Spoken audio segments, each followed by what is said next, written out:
Today we're taking a look at the stainless steel Dweller 3 Max from Pomoly. So before you buy it, let me try it and let you know if this stove is worth the money or if this product's just funny. We're going to compare the Dweller 3 Max to the original stainless steel Max, talk about the improvements that Pomoly have made, talk about some improvements that I still think they need to make. But before we get into that, let's go over the proper way to start your wood stove. So first you want to light your birch bark. Once your birch bark is lit, you can transfer that flame to your match. Transfer that flame to your lighter. Use that to start your blowtorch. And then once your blowtorch is lit, you can use that to light your fat wood. You can use this to light the tinder inside of your wood stove. And that's how you properly light your wood stove. So now that your wood stove is lit, let's go over some of the pros and improvements that Pomoly has made with the Dweller 3 Max. Well, let's start off with the biggest pro. This stove has 3 windows. One on this side, one right in the middle, and then one on this side. With all the windows, it allows for heat to be thrown from all directions from this stove. If you have more than one person sitting around your wood stove, then everybody has a viewing window. I just think that's one of the coolest pros of this stove. Compared to the Dweller 1 that I have, it's only got glass on the front side. No glass on either side, so just the front has a viewing window. That stove has been one of my favorite stoves in my collection for using in a hot tent. Or even just underneath the tarp. I've used it underneath the tarp a few times, and I think it's just a really cool, well-rounded stove. But I'll get into the biggest con of these stoves at the end. There's something about the big window on the front and the big door that I really like about these stoves. Now let's look at version number 1. I'll show you one of the big improvements that Pomoly made with the number 3. With the original door latch, you have to use your hand or this stick. But it's really difficult to use this stick when it's hot to close it. So this latch needed some improvement. And Pomoly corrected that by putting a slot that holds this tool in the handle. You twist it, it opens up, and then you close it back up.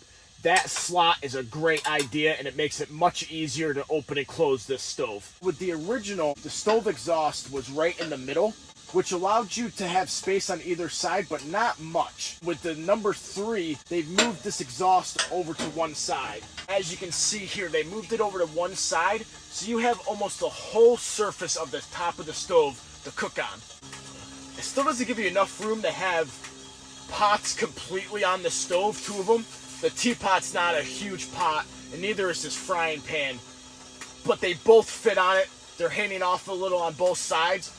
But it does give you more room to cook on top of this stove. Now this next feature, I'm not sure if it's an improvement or not.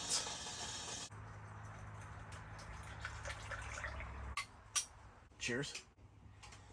Now like I said, this next feature, I'm not sure if it's an improvement or not, but it has a removable plate. See these 3 slots all the way around it? That's for this tool to fit right into, and then it lifts it up. That gives you some direct heat to cook off of.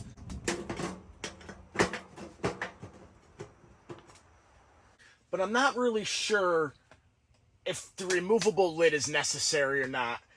I feel the top of this gets plenty hot. Never really removed the top of a stove to cook on it. I just cook on the stove. But you do have that option if somebody wants that option. And that is my biggest con of the stove. As you saw, that piece of wood just fell right out. If I didn't have this tray here, that would have fallen onto my tent floor and burnt it.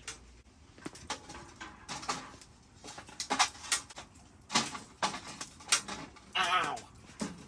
Burn count. Burn count 1. Hot. Alright, let's just close that up. I wasn't exactly ready to go over the biggest con, but that is the biggest con. Yeah, we just got done with dinner. Yeah, us too. Yeah, Lila wanted sloppy joes, so that's what we had. Oh, there you go. Yep, it was good. Burn count 1. Uh-oh. Burn count 1. Ooh. No, that's burn count 2. Oh, why? What got burnt before? Ow. Me? Yeah. If you guys haven't seen my latest giveaway, I'll leave it in the description down below. I'll also add a card right up here so you can easily click on it. I'm giving away a huge party tent. Actually, I'm giving away 3 of them. The company agreed for me to pick 3 winners. You still have 1 week to enter, so go enter that giveaway, and good luck, everybody. This stove has 3 different ways to restrict airflow. Down on the bottom has your main air intake. All the way to the right turns off the air intake on the bottom. All the way to the left opens it up. On top, it has slits that open up as well to give air to the top of the fire.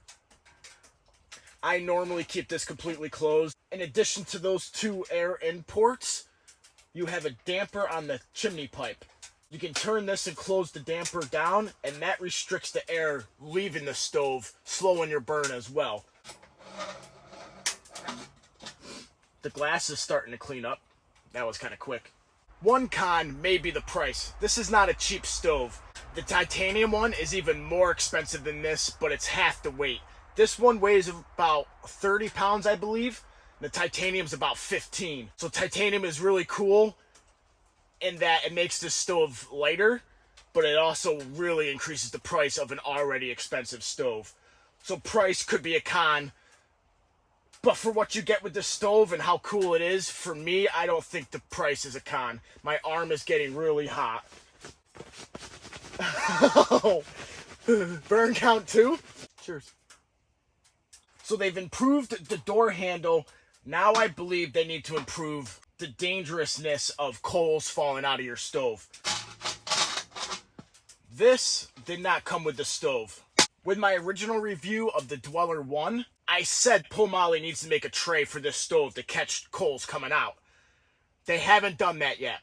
But other knockoff stoves that I've seen on AliExpress have added a tray. I'm not sure if they saw my review video stating that they need a tray, but I ended up making this one out of an aluminum cooking sheet. I ended up cutting 2 corners off, and then as you can see, I bent this side up to make it flat. Then it's wicked easy to install. The front foot has 2 slots. I used the upper slot. It slides in there. And then the reason why I bent the back of it was so that it catches the bottom of the stove and makes it flat. You can get these aluminum trays anywhere from $5 to $15. And it's a great addition to these stoves. I highly recommend getting a tray for it. And Pomoly, if you see this video, you need to start including a tray because it makes it so much safer to use inside of your tent, inside of anywhere that you have this stove. Tray is small enough that it fits inside of the stove with all the pipes and all the accessories with the stove too. So it's wicked cool. So Pomoly, get on that. Fix that coal falling out problem. It's getting hot again. The glass is almost completely clean. This side too.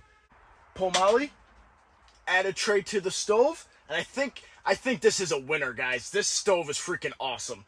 I really enjoy the open face of it. I love how it's like a fireplace. It reminds me of my wood stove in my house. I really do enjoy these stoves. The Dweller 1 I used all the time. I'm probably going to retire that. I might give it away to Jay, actually. Jay's been looking for a HotTent stove, and I have a lot. And this one's going to take its place. So if you guys end up getting the Dweller 3 Max from Pomoly, I think you'd be happy with it. So Pomoly, take my money. Today we're taking a look at the Today we're taking a look at